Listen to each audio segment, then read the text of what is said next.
εδώ που σου δείχνω, το πεζούλι αυτό καθόταν η Καλλιόπη του Κούκου.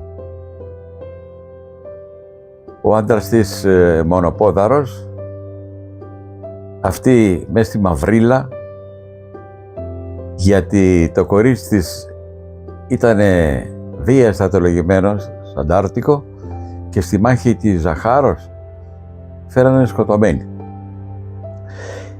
Μια βραδιά, 1950 περίπου, όχι 50, 48-49, είμαστε με τον Μπούγαλο, ο οποίος είχε μια ωραία πεταχτάρα, ήγουν, σφεντόνα.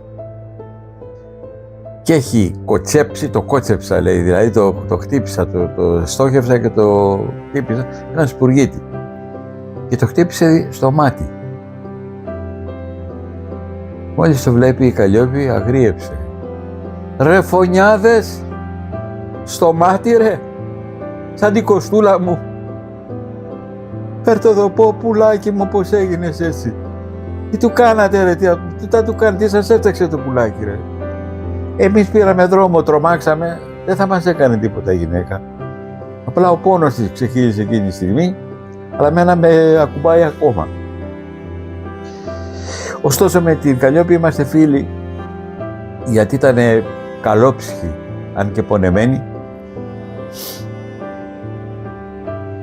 Μια φορά που ήμουνα σκαρφαλωμένος στη σικιά μας κάτω στο πηγάδι, που περνάει ο δρόμος, νότια του σπιτιού μας, είχαν γίνει τα πρώτα σίκα. Πάμε καλορίζικα, καλοφάγατα τα σίκα και του χρόνου. Θα σου δώσω θιά. Τι καστρωμένη είμαι ρε, δεν θέλω ρε, εσύ θα τα φάτε, πέστε παιδιά. Έλα θιά να σου δώσω.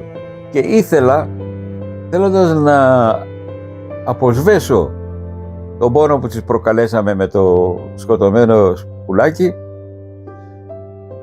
σπέβδω να πιάσω το σίκο που ήταν εκτεθειμένο πιο πολύ στον ήλιο και ήταν πιο ώριμο, χωρίς να υπολογίσω τη στατικότητα του κλαριού.